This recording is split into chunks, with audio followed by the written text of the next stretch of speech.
o aumento desse adoecimento está cada vez mais assustador, né? E isso eu vejo muito na minha prática, né? Então, vamos dizer, dentro de um consultório, você encontra pessoas de todos os universos, mas ali é um sigilo. É verdade. E ainda tem paradigmas, né? Quem procura psiquiatra é louco, quem procura psicólogo é louco. Não, ao contrário, né? A saúde ela precisa ser mantida em todos os aspectos, tanto físico como principalmente o emocional, diante de tudo que a gente está vivendo hoje. Exatamente. A gente não tem mais a vida. Eu que atuo muito na parte militar, né? E aí eu tenho visto muito essas questões emocionais. Assim, interessante que quando eu estava dentro do quartel, né, aí servindo, eu observava assim o comportamento, não sendo da área de psicologia, né, mas eu gosto muito de estudar. Eu sou pós-graduanda em psicologia jurídica e assim eu sempre fui fascinada com essas questões de comportamento e observando e muito voltando à questão da violência, da criminalidade, até pela área criminal que é a minha. Então, assim, eu sempre percebi, assim, realmente um pavio muito curto, né, de alguns, principalmente superiores, porque aí eles se sentem...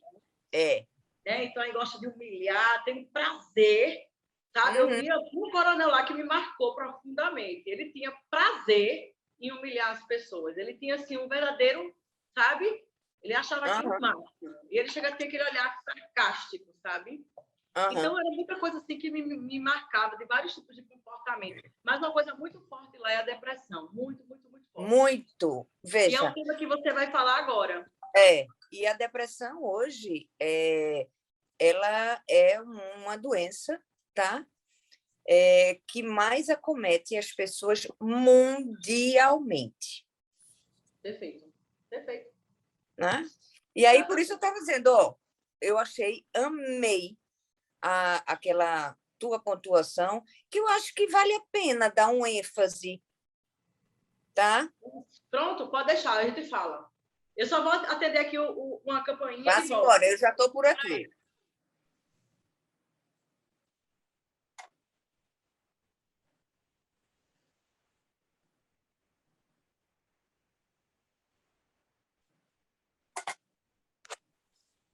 Bom, como já deu então 2 horas, nós poderemos retornar com a apresentação. Quem irá apresentar agora será a mestre em Psicologia Clínica, Ana Catarina Leme, e professora, fica com você. Muito obrigada, boa tarde para todos. É com muito prazer, né, que eu estou aqui nesse diálogo, né, desse curso tão bem organizado, né, por Luciana, por Castilho, e é sempre uma honra partilhar um pouquinho do universo, né, da saúde mental em todos os sentidos. E aí hoje a gente traz a temática, né, da depressão nos tempos atuais.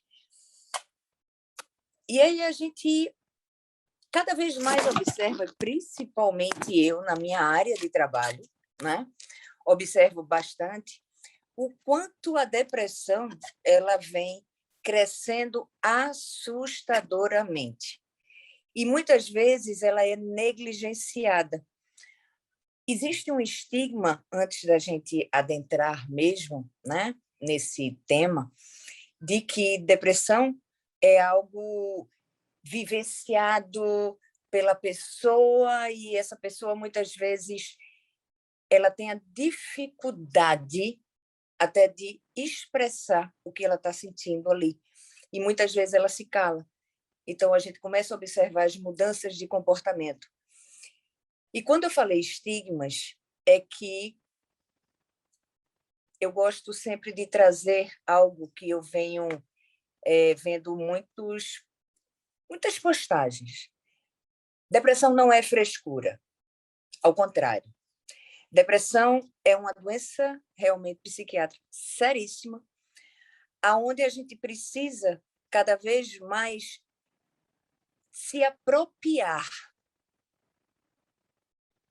do que realmente é a depressão, até para ajudar alguém que esteja próximo a gente, algum familiar, algum amigo, ajudar, mas de que forma? E é uma das coisas que também, hoje, na fala, eu vou trazer um pouco, né, de como ajudar uma pessoa quando se percebe que ela está nesse estado, ou até ela mesma verbaliza que está fazendo um tratamento, tá? Para a depressão. Então, mas a gente vai focar um pouco mais na questão da depressão, e aí por isso eu falei, nos tempos atuais, porque a vida das pessoas mudou assustadoramente, né? Então, alguns até fazem um paralelo. Existia uma vida antes da pandemia e agora na pandemia. Então, esse aumento, principalmente da depressão, é assustador. Então, eu que trabalho todos os dias, tá, no consultório, atendendo essas demandas, principalmente que eu trabalho com pós-venção e prevenção ao suicídio, a gente vê que a ponte realmente é um estado depressivo que se inicia. E aí a gente também, já que eu já comecei a falar na questão da pandemia, os estudos, tá, da Organização Pan-Americana, eles vêm apontando que a COVID ela começa também a causar danos no sistema nervoso central. E isso é muito sério, até por conta das repercussões pós aquela pessoa que desenvolveu o vírus, né? Contraiu o vírus. E aí, fora, só mais uma vez dando, que eu acho que a maioria sabe, algumas sintomatologias, né, da COVID, tosse seca, aquela dificuldade de respirar, né? Aquele cansaço, a fadiga, diarreia, mas também está muito comum, tá, ocorrer cefaleias crônicas. E aí foi exatamente na linha de pesquisa desse novo dano que também causa, que pode causar na pessoa, que vem se percebendo alterações, tá, no sistema nervoso central. Em algumas pesquisas também, e até em acompanhamentos que eu faço com pessoas pós ter tido a COVID, não aquelas mais suaves, tá? Porque as pessoas, cada um pode pegar esse vírus de uma forma. Mas aquelas pessoas que passaram, tá, por aquelas experiências bem traumáticas, vivenciadas, principalmente nos internamentos, aonde ali o internamento, de acordo com a COVID, é algo completamente de isolamento. E vem as incertezas. Quando você adentra no hospital, o que é que vai acontecer? Então, a COVID também causou muito esse pânico na população e a depressão nos estados, nas pessoas que estão internadas, elas tendem a aumentar. Porque, como eu falei, primeiro tem o estado do isolamento. Então, você não tem contato com família, só com os médicos. Então, os médicos com todos os aparatos. Então, você já não vê a face, só vê um olho da pessoa, mesmo com todo o acolhimento. Isso causa também uma angústia muito grande na pessoa, né? Porque a COVID ainda é algo incerto. Estamos, vamos dizer, num período de pesquisas, que ainda não se sabe ao certo que vírus é esse. As vacinas estão aí, espero que todo mundo já tenha tomado suas vacinas, importantíssimo, né? Porque é o que a gente tem. Além do mais, os cuidados necessários que ainda se mantêm. Mas, voltando, quando a gente observa, né, essas experiências traumáticas, tá, que a pessoa vivencia, aí a gente já vai para uma coisa mais de uma dor maior. Perda de um amigo, um ente querido, né? Alguém muito próximo. Isso instaura, tá, uma angústia muito grande, tanto nos familiares, tá, como na própria pessoa que está, vamos dizer, vivenciando essa perda. E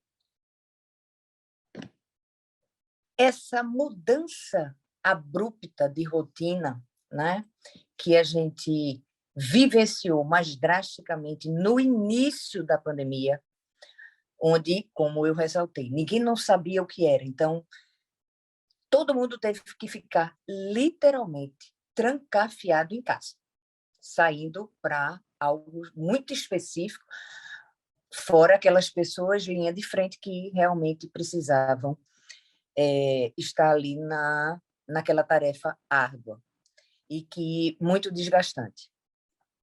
E que essas pessoas que estavam ali também precisavam ficar isoladas de sua família. Você saía para trabalhar, quando voltava você não podia ter contato com a família. Isso causava muita angústia. E aí a depressão, ela começou a se fazer mais presente na vida de todo mundo. E um dos sinais que a gente levanta de alerta para quem está perto, né? É como eu disse, um ente, um amigo, um familiar, tá? Precisa estar muito atento.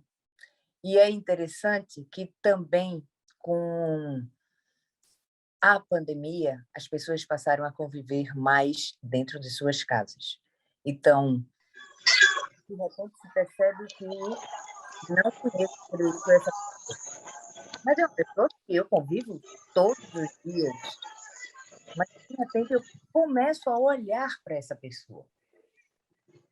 E, às vezes, angustia o não ver.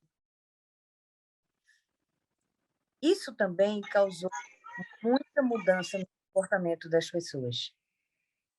A internet também foi algo que ficou mais presente para todos. E, mesmo em casa, as pessoas passaram a ter mais relação face-to-face, né? Olho no olho, mas com o tempo, os meios de comunicação passaram a ser mais presentes do que realmente aquele contato. E aí começou ao distanciamento também dentro de casa. E isso, para muitos pacientes, pelo menos ao discurso que eu escuto no consultório, passou a ser algo angustiante, de uma tristeza, e começaram a verbalizar o quanto estavam se sentindo sozinhos, mesmo com tanta gente ao redor. E aí a gente começa a observar que os sinais para um desencadeamento da depressão são, às vezes, de um aspecto muito característico. Claro que cada pessoa que desencadeia, tá, a depressão pode apresentar sintomatologias diferentes, mas é muito corriqueiro se ver a tristeza, a apatia, a falta de apetite, alteração do sono, mudança, tá, de comportamentos, excesso de sono, diminuição da libido. Então, tem muitas sintomatologias que, às vezes, passam despercebido, quando não é algo tão, ou, vamos dizer, tão fácil de se identificar. Por isso, já que estamos nesse momento, já com mais flexibilidade, né, na pandemia, é muito importante olhar e perceber quem está do seu lado. E se essa pessoa ali, ela está precisando de ajuda, porque, é como eu falei, essas sintomatologias não é de um dia nem dois. Ela começa a se apresentar durante vários dias. E isso já chama atenção. Então, nesse momento, ajudas de profissionais, tanto da psiquiatria como da psicologia, se faz necessário.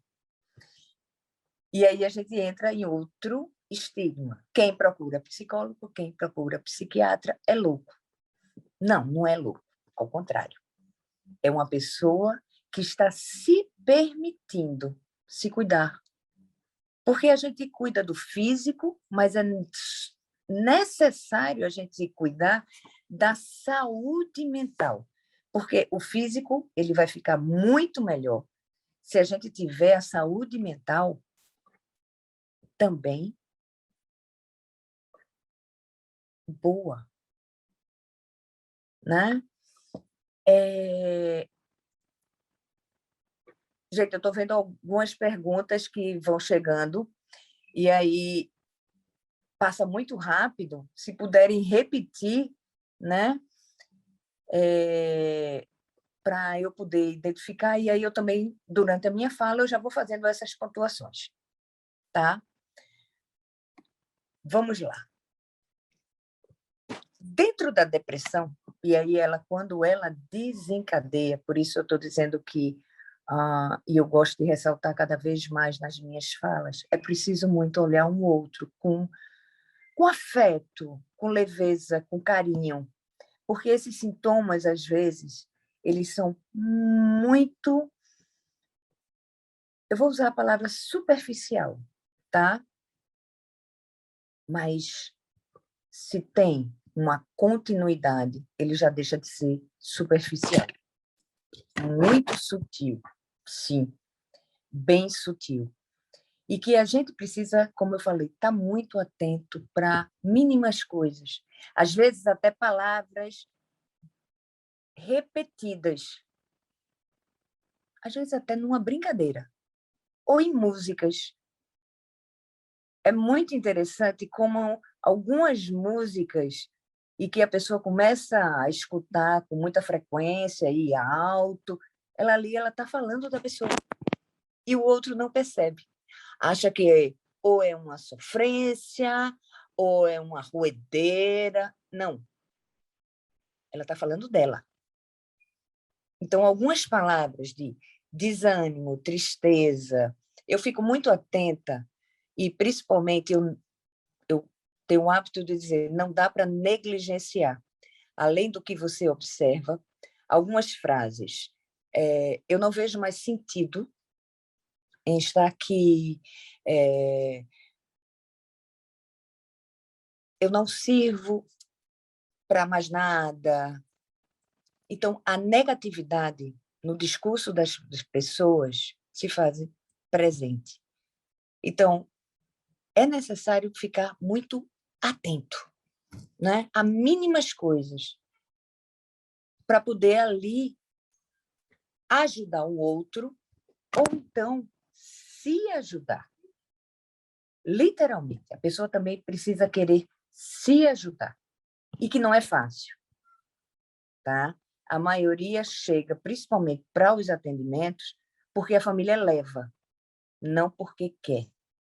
Mas a partir do momento que se permite se trabalhar, mergulhar naquele estado para sair, com certeza fica muito mais fácil, né? Dar apoio nessa hora onde se percebe isso a essa pessoa, né, é fundamental. Até de falar, porque é tão interessante, as pessoas têm medo de falar da depressão. Como eu também vou entrar numa temática aqui, que as pessoas têm medo de falar do suicídio. Essa temática, ela precisa ser falada, ela precisa ser discutida com cuidado, e principalmente no que diz respeito à mídia, né? Aqui eu estava olhando assim, eu estou num universo de várias pessoas. Então, você tem que ter muito cuidado com essa sua fala, principalmente no que diz respeito a essa temática, né? E, às vezes, e aí eu vi rapidamente uma pergunta que chegou aqui, a pessoa não reconhece essa necessidade de procurar ajuda. E aí a gente entra por N questões, principalmente padrões, né? É mais fácil dizer tudo passa. E outra coisa, a depressão não é aquela pessoa que fica deitada dormindo, ou então só ali triste, só se lamentando, só... Não. Existem vários tipos de depressão. As pessoas que muitas vezes desencadeiam a depressão, elas trabalham, elas saem, elas vão para barzinho, elas vão para festa. E elas estão no estado de depressão. Mas nem por isso ela deixa de ir. Ela vai. Mas ali ela se confronta com o próprio vazio. E muitas vezes, no estado depressivo, entram os meios de fuga, tá? E aí a gente vê o uso excessivo, né, de drogas lícitas e ilícitas, né, de forma exacerbada. Tudo que é exacerbado, né, é uma forma de fuga de si mesmo, né? Então, é importante se ter essa cautela, esse cuidado com esse outro, para ter uma escuta, para ter tempo de escutar, tá? Até para o outro também sentir que existe alguém que liga para ele, que se preocupa com ele. Chamar para dar uma caminhada, fazer uma atividade física, a caminhada num parque, numa praia, como é bom. Mas lembrando, nem sempre a pessoa vai querer ir. E só por causa disso, se desiste? Não, ao contrário. Se acolhe. Tá, não quer caminhar. Mas, de alguma forma, ou entra no lugar da escuta, de escutar o que aquele sujeito, né, aquele amigo, aquele ente querido, ele está falando, sendo um bom ouvinte, sem críticas, né? Porque crítica nessa hora não ajuda, ao contrário, só faz atrapalhar. Porque a pessoa ali, ela está verbalizando a dor dela. Ela quer ser compreendida e não criticada. É por isso que a ajuda também de profissionais da área de saúde mental se faz necessário, porque o profissional com habilidade, ele vai saber pontuar as coisas de uma outra forma que o amigo, na escuta afetiva, ele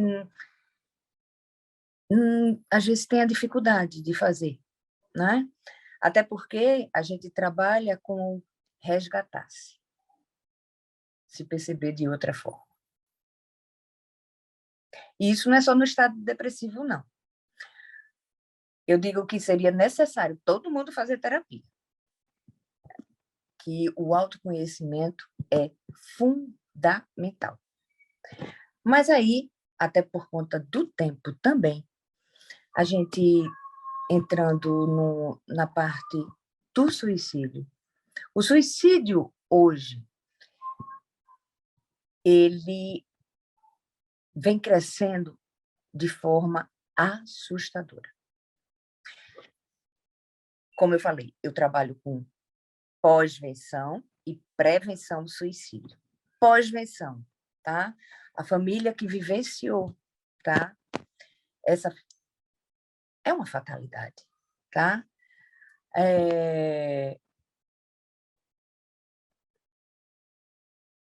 Ela se desestrutura. E aí vem muitos questionamentos. E algumas pesquisas também, tá? Elas levantam o cuidado com essa família, tá? Para não ocorrer repetições, né? Na própria família de um outro ato de suicídio de algum outro ente.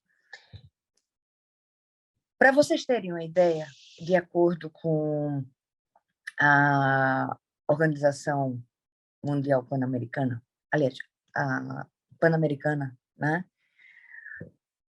De 2019. Lu, quando tiver assim, bem perto do meu tempo, me dá um toque, tá? Tá. Então, quando se percebe, tá? Aliás, perdão, voltando.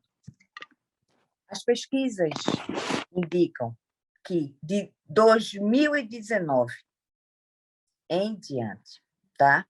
Mais de 700 mil pessoas morreram pelo suicídio, tá?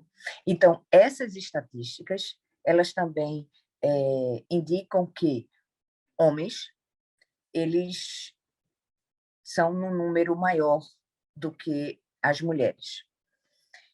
E entre os jovens de 15 a 29 anos, tá?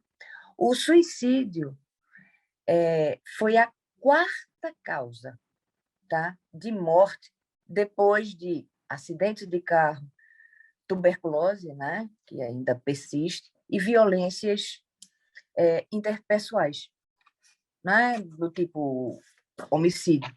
Então, o suicídio é a quarta causa mundialmente nessa faixa etária de 15 a 29 anos. Gente, isso não é exato, tá? De maior número de pessoas que cometeram esse ato. Né? Então, isso é muito preocupante. Né? Eu me recordo que também em 2018, já virando para 2019, esse tempo já parou, tá? Esse tempo já diminuiu. A cada 1 minuto, uma pessoa estava cometendo um ato de suicídio. Isso é muito sério. Então, a gente vê a proporção e a necessidade de se trabalhar com a prevenção. Então, é muito legal quando chega setembro, né? Que é o mês da prevenção do suicídio. A prevenção do suicídio são todos os dias.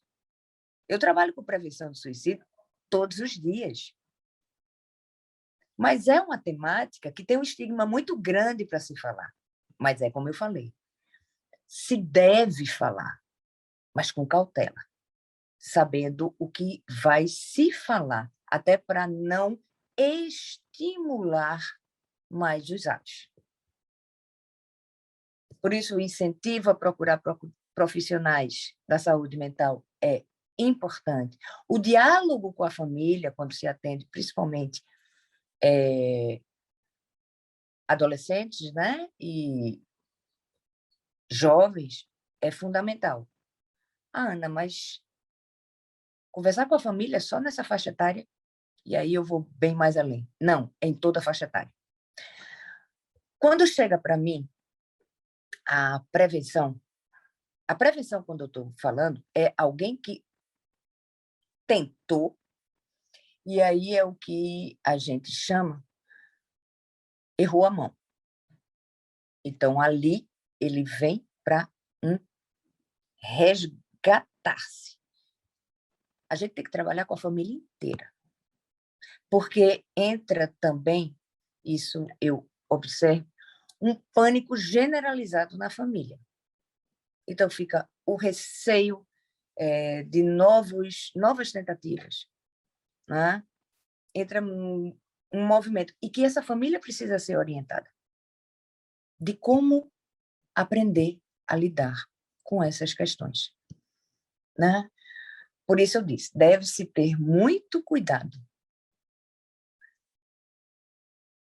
ao se falar sobre o suicídio, né? A identificação precoce e o acompanhamento é de suma importância. Isso eu vou ficar frisando. E aí é interessante, antes de começarmos, eu estava um pequeno diálogo com a minha amiga Luciana, né, que tem em algumas instituições a questão da dificuldade de se verbalizar a tristeza ou de procurar ajuda de algum profissional. A gente vê isso muito em gênero, tá? Estou generalizando assim. A gente vê muito em gênero masculino, principalmente. Procurar ajuda de profissional, às vezes, a pessoa entende, ou então entra opiniões, né, de quem convive, sinal de fraqueza. E aí eu digo, é ao contrário. É um despertar de muita coragem, porque enfrentar a si mesmo é muito difícil. Se conhecer é muito difícil.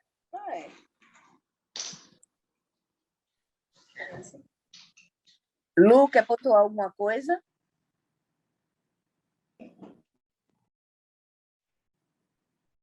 Luciana?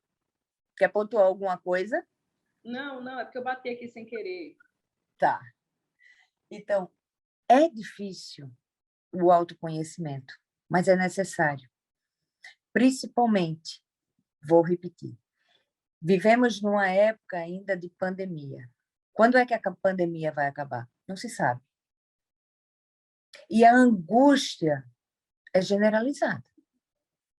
A gente vive muito, e a gente observa, não é nem viver, a gente observa muito que as pessoas vivem muito, às vezes, de imagem.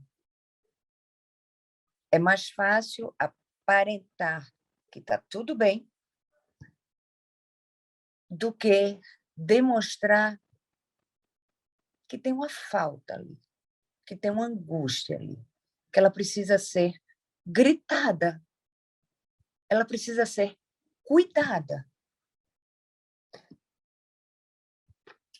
Gente, a depressão é uma porta para várias outras sintomatologias, até porque a depressão não chega só, tá? Ela sempre, a maioria das vezes, sempre, não é uma palavra muito forte, mas a maioria das vezes ela não chega sozinha, tá? Ela pode chegar a depressão junto com uma ansiedade, junto com a bipolaridade, junto com ela com outra patologia. Geralmente ela nunca se instaura sozinha. E o não cuidar dela, tá? E aí a gente entra nos tempos atuais, principalmente, onde tudo está muito incerto, né? Porque, como eu falei, na época da pandemia, as incertezas chegaram, de tudo. Então, desemprego, né? Você ficar trancado em casa, você não sabia o que estava acontecendo. E isso entrou no início, um pânico generalizado. E aí a gente entra também, principalmente nos idosos, hein? Pessoas que estão ainda na ativa, mas por conta da idade e um cuidado a mais. Não só os idosos, tá? Pessoas também que têm algumas comorbidades mais acentuadas também precisam de cuidados mais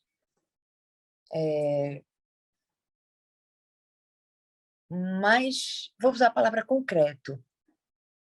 Não dá para ficar se arriscando. Aliás, ninguém dá para ficar se arriscando.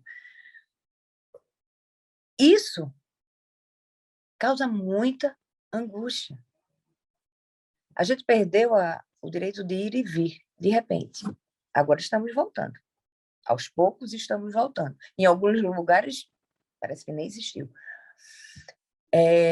Aos poucos.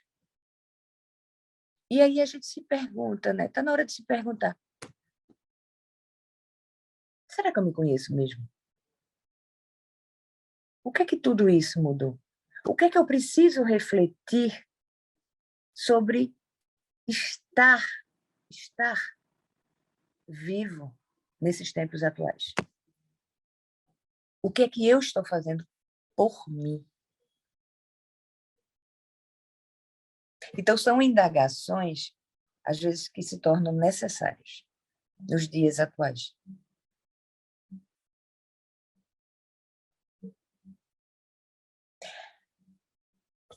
Alguém quer fazer alguma pergunta? Porque aí, como eu disse, eu adoro dialogar, né? Porque, às vezes, só aquela pessoa fica ali falando, e as perguntas chegam. Eu vi algumas perguntas chegando aqui, e, como eu disse, passa muito rápido, e aí eu não deu para eu ler rapidamente.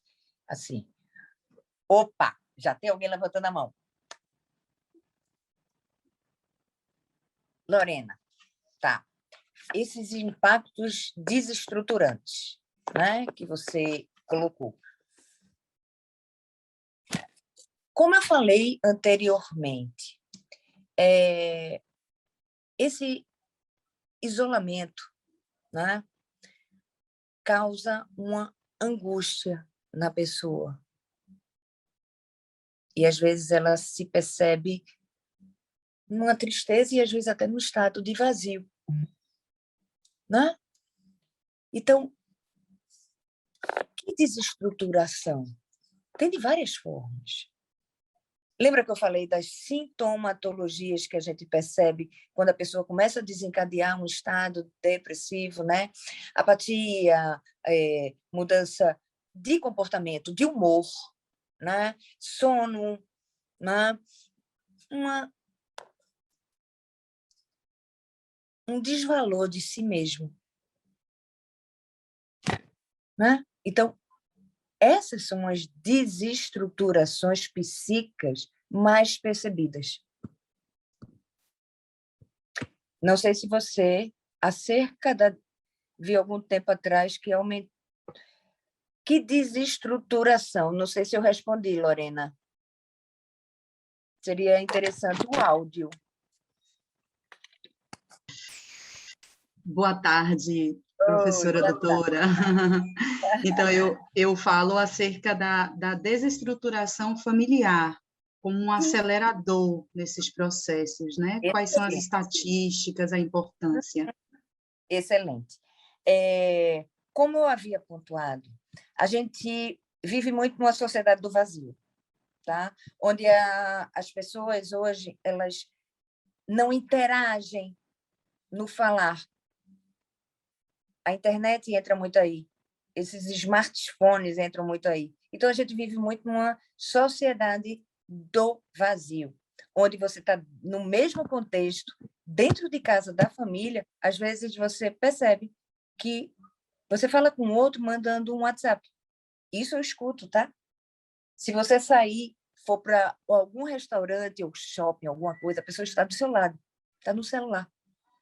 Então, essa desestruturação também é uma palavra muito ampla, ok? Porque cada família, ela, às vezes, mantém padrões. E, às vezes, esses padrões são angustiantes, porque cada um vai se estruturar desde a fase, tá, fetal, de uma forma. Então, você pode ter vários irmãos, tá, ali. Cada um tem uma personalidade diferente, porque o ser humano é único. Então, cada um vai ter a sua subjetividade. Mas, sim, uma desestruturação familiar, onde é muito comum conflito, gritos. Uma criança que se acostuma a uma família onde o normal é se gritar, provavelmente vai acontecer repetições dela mesma para com os outros. O diálogo é fundamental, desde que haja compreensão. Só o diálogo, às vezes, se o outro não está compreendendo o que você fala, não é um diálogo, é um monólogo. Então, o que as famílias, a gente percebe que precisam aprender a dialogar com compreensão. E, às vezes, isso está difícil. Então, eu vejo essa desestruturação que você está trazendo, eu vejo muito no consultório, porque eu atendo as consequências da desestruturação familiar. E isso me preocupa muito, porque isso vem aumentando. E muito. Não sei se eu respondi, Lorena, a tua questão. Sim, senhora. Gratidão. Gratidão também. Boa tarde. Boa tarde. Não sei se está dando para me ouvir Agora direitinho. tá. Eu queria saber como a gente pode resgatar ou ajudar alguém que ainda não percebeu que necessita desse cuidado. Excelente pergunta, tá? É como eu disse. Não desistir. Eu gosto de usar essa palavra, tá? Não desistir.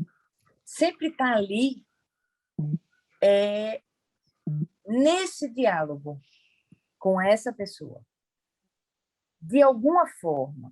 Às vezes, a pessoa tem uma resistência muito grande em perceber que precisa de ajuda. Isso também é muito frequente. E onde é que ela procura a ajuda? Quando ela não suporta mais a dor. E, às vezes, ela não procura. E aí ela procura um caminho alternativo. E aí é onde entra, em algumas situações, a tentativa do suicídio ou o próprio suicídio. O suicídio nada mais é do que uma dor aguda, onde a pessoa ela não suporta mais aquela dor. Então, é como se ela quisesse se livrar daquela dor de toda forma. Mas a dor está ali. Então, quando se percebe isso, é dialogar. E, de alguma forma, tentar seduzir, vou usar essa palavra, a pessoa a procurar ajuda. Como eu disse, não é fácil, existe a resistência. E, se puder usar algumas estratégias, também, mudar o foco daquela pessoa, tá? Mesmo que seja minimamente, por segundos até, o cérebro ele começa a registrar pequenas mudanças. Ajuda também, tá?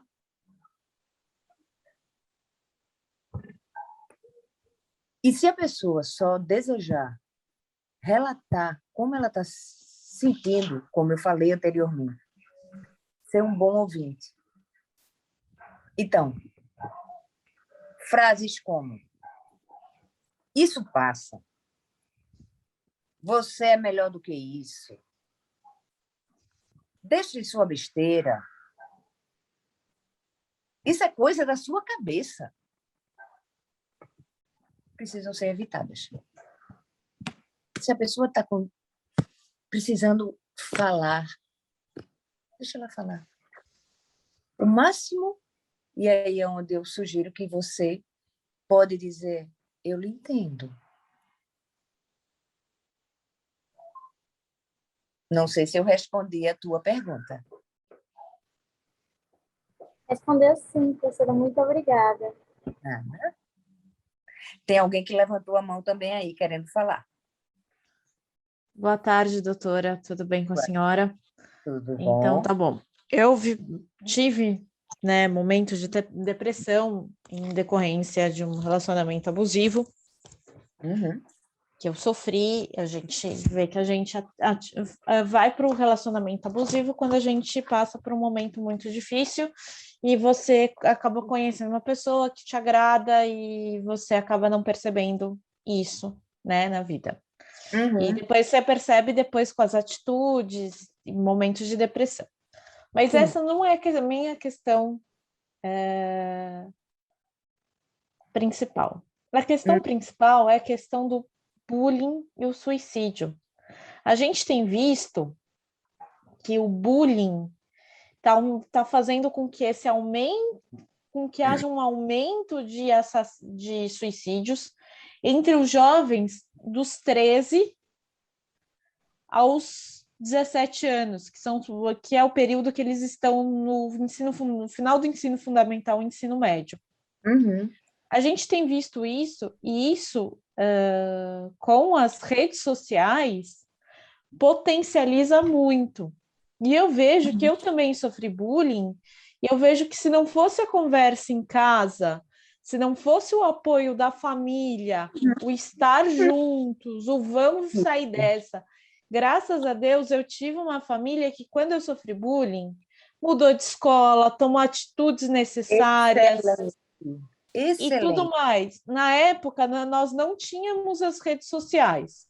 Uhum. Quando eu saí de um relacionamento abusivo, foi muito engraçado que a primeira medida dos meus pais para que eu não ficasse mais sorte, os médicos falando para minha mãe, olha, ela pode ter um quadro de suicídio devido a todas as situações do momento. A primeira coisa que a minha mãe fez foi falar assim, não, você vai voltar a estudar. E isso com uma marmanja de 29 anos. Que maravilha! Então, assim, eu voltei, eu sou da área da educação e vim para o direito e estou participando desse evento da BC Crim, graças à minha amiga Roseli Soglio. Que bom! E estou gostando muito. E aí, a senhora falou disso, eu falei, e eu já escrevi um artigo sobre suicídio, bullying e suicídio. Sim. Eu vou até ver se eu acho o link, e eu até queria o contato da senhora para te mandar o artigo, para a gente poder até, dentro das mentes criminosas, se a gente poderia até escrever alguma coisa sobre isso, porque é um tema que me interessa muito. Uhum. É como eu falei, é uma temática que tem que ter muita cautela para falar. Mas ela não é para ser falada apenas em setembro. Ela é para ser falada sempre, tá? E aí, quando você falou do bullying, tá? O bullying acontece em todos os lugares, inclusive no meio familiar, né? Isso tem que ter muito cuidado. Então, as famílias precisam, como eu falei, dialogar com compreensão. E essa época de pandemia possibilitou que as pessoas se encontrassem novamente dentro de casa. Não é? Tá, e aí? Como é que você pode transformar esse ambiente num ambiente de qualidade de vida, principalmente de saúde mental? É fundamental a compreensão de todos e todos os sentidos. É por isso que o parar para olhar o outro, ter tempo para olhar quem está do teu lado, é fundamental.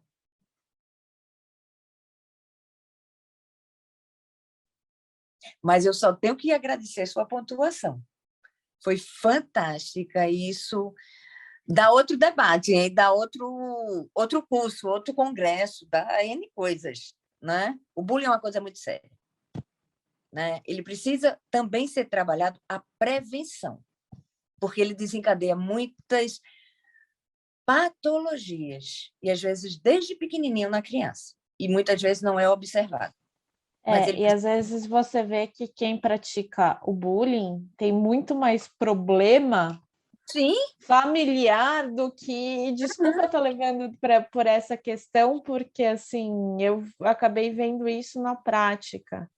Quem aham, praticava o bullying geralmente tinha muito mais problema familiar sim, do que aquele que sofria o bullying. E eu acho que eu vivi um pouco isso, eu vivi isso no meu relacionamento. Então, assim, eu namorei com alguém, eu casei com alguém que praticava bullying, e eu uhum, era a que sofria bullying.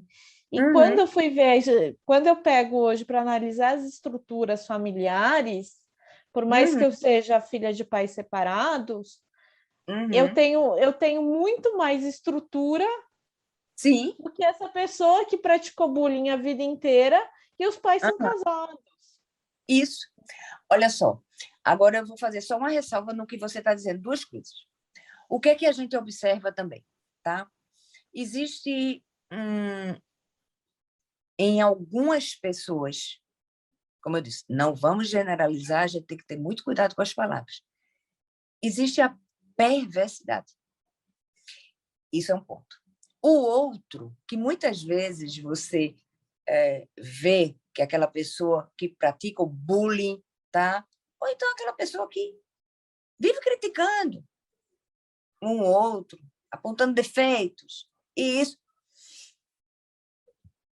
Quando eu observo um negócio desse, eu gosto de usar uma frase. Ok, o que é que tem teu naquela pessoa que está te incomodando tanto?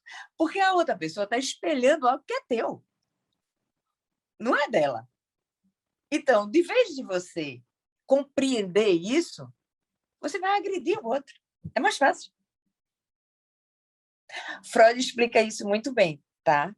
Até porque no livro que ele coloca, Totem Tabu, ele fala muito, né, desse espelhamento que o outro tem. E aí é mais fácil apontar qualquer culpa, qualquer erro, ou então fazer qualquer outra crueldade, porque aquele outro, você está se vendo ali e aquilo lhe incomoda, porque você gostaria de ser e não é. Ou ao contrário. É um espelhamento. Mas muito obrigada novamente pela sua pergunta. Aliás, pela sua colocação. Dá um artigo, viu? Deixa aí anotadinho, dá um artigo.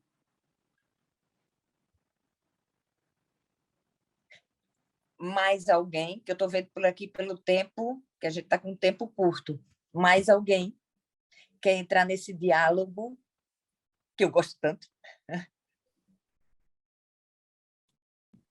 Oi, Karina, tudo bem? Tudo bom? Vamos lá. Vê só, eu sou separado, né, há 5 anos, e os meus Uhum, filhos ficaram. Eu tenho um de 22 e um de 23. tá. Casam. Então, já vê que não é fácil. E o meu menino, mais novo, ele faz odontologia. E nessa Uhum, fase agora de pandemia, a maioria das aulas é disso. Então, ele uhum, está no estresse absoluto, né? Por conta do curso, aí desenvolve uma namorada que ele tem, que acabou, né? uhum, Então, de repente, eu tento conversar muito com ele, né? Mas tem momentos assim que ele dá um apagão, o mundo fica cinza, entendeu? Tudo fica uhum. ruim, tudo fica péssimo. Ele vê, se a internet fica lenta, baixa ficar lenta a internet, se revolta, mas Tem a calma, explosão, para com isso. tem a explosão ali. Não, porque e aí Está falhando eu um tento pouquinho conversar do com ele, a gente desculpa. conversa, ele dá uma melhorada, mas você vê que ele está no fio da navalha ali, sabe? Tá no Uhum, limiar. Entendeu? uhum. Está Sim. cortando muito. Está Então, assim, cortando. ele entra num limiar, sabe? É como se fosse, é um barril de pólvora para explodir, mas ele controla, conversa, mas está meio difícil. Era isso. É. Esse relato que você traz, eu posso dizer que hoje é algo bem comum, viu? Do que a gente escuta, tá? E aí entra também entre os jovens, e dependendo, como você me falou, a idade do seu filho, o imediatismo, tá? E os jovens são muito imediatistas e às vezes não lidam com frustrações muito bem. Então isso também dificulta. Por isso eu disse, que bom se todo mundo fizesse terapia. É necessário hoje. É o espaço da fala. Tem mais alguém?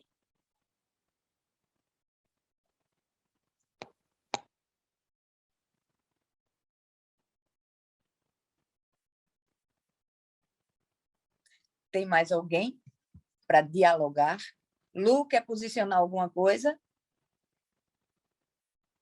Bora, peraí, deixa eu ajeitar só aqui a câmera. Tá conseguindo me ouvir bem? Ouvi, só não estou vendo tua imagem. Pronto, agora. Tá. Pronto, palestra maravilhosa. Eu queria deixar. A Agatha está dizendo que palavras incríveis, parabéns. Obrigada. Parabéns, realmente. Assim, eu queria só dizer uma coisa, né, deixar um ponto aqui, de que a professora Catarina, ela foi minha colega de turma de faculdade. Nós fizemos direito juntas, não foi? Aí depois você fez psicologia, não é isso? E é mestre em psicologia, né? Então, para pontuar que o pessoal precisa saber, fomos colegas de faculdade na época, né? Do ano 2000, nos formamos em 2004. E você fez psicologia quando? Eu fiz, quando me formei, 2 anos depois.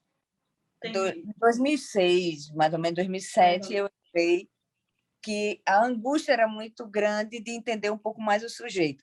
E aí é interessante, né? Porque eu não tinha como me desvencilhar do direito, né? Que hoje em dia eu trabalho como assistente técnica, porque o meu mestrado foi em alienação parental, né? E aí eu recebo as demandas de alienação parental, e aí entra na questão de você unir as duas coisas, né? Perfeito, perfeito. E aí é muito interessante. E, além disso, eu sou neuropsicóloga, né? Então, não tem como separar cérebro. Sim, com certeza. Não tem. Não, e assim, eu até estava falando na minha palestra que assim, eu amo direito, né? Sou fascinada, ou calcinada, enfim, doida. Mas seria um curso que eu faria com toda certeza psicologia, porque realmente eu gosto muito. Estou fazendo especialização em psicologia jurídica, então é a área que eu gosto. Eu sou mestre, enfim, mesmo assim, eu disse, não, eu quero fazer psicologia jurídica. Uma coisa que eu sinto falta é mestrado em psicologia jurídica, doutorado em psicologia jurídica. Não tem, né? E eu acho que é uma área que a gente tinha que investir mais, não é verdade? Com certeza. A gente tem 4 minutinhos aqui para a gente finalizar. Eu só queria assim, fazer uma pergunta sobre a questão, já que eu estava falando sobre a questão dos transtornos mentais em relação aos militares. Eu foquei sobre um transtorno explosivo intermitente, né, a síndrome do Hulk.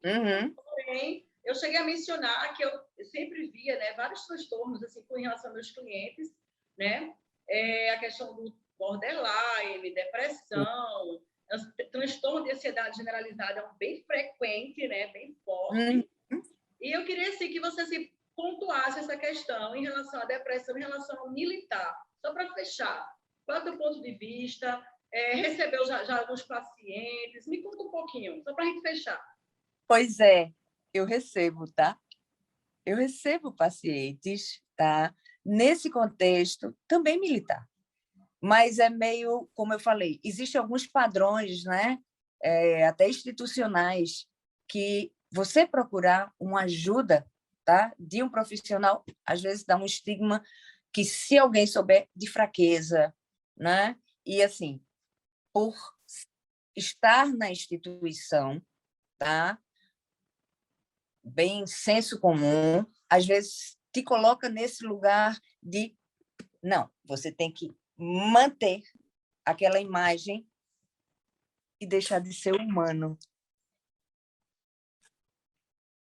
E todos nós somos humanos. É verdade. Ó, agora tu entrou num ponto que eu queria só falar um pouquinho. Vê só, Ana, a minha dissertação de mestrado foi justamente sobre a questão da visita íntima, do direito à visita íntima do preso militar das Forças Armadas.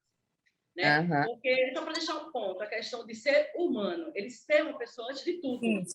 Né? Exato. Então, eu levantei aquela questão, porque existe um artigo, acho que é o 235 do Código Penal Militar, que fala sobre a questão do crime, né? de ato sexual dentro de uma área sujeita à administração militar.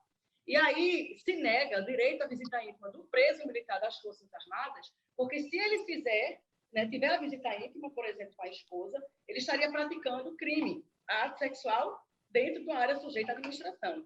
E isso é absurdo, porque assim, a gente vê os militares estaduais tendo esse direito, presos comuns tendo esse direito, inclusive menores de 18 anos, que, por exemplo, um menino de 17 anos, 16, já tem uma, né, já vive com uma pessoa, enfim, tem direito. E aí, um ponto que eu levantei é de que, antes de tudo, de ser militar, antes de ter questão de hierarquia e disciplina, ele é um ser humano como qualquer outro. E aí vem a questão da necessidade fisiológica, necessidade psicológica. A gente sabe que quando há uma abstinência sexual que seja, assim, digamos assim, imposta, vai ter repercussões, não só na questão emocional, mas na questão psicológica, fisiológica, né? E o homem fica muito mais violento, mais agressivo, né? E aí você falou um ponto bem importante, a questão de ser humano antes de tudo. Aí eu me lembrei desse ponto. Mas termine, Peixe. Excelente. Só quero agradecer, né? Certo. Mais esse convite com muito carinho, gratidão mesmo. Espero que tenha colaborado com esse diálogo, que aí eu digo com que certeza, não palestra, sem dúvida. Diálogo. A gente precisa dialogar para compreender, né? E até outra coisa, as ciências interagirem, né? Que é extremamente importante. Sempre necessário. Muito obrigada. E Obrigada até a próxima, né? Próxima Mente Criminosa, você vai estar com a gente. Beijo. Obrigada mais uma vez. Beijo para todos.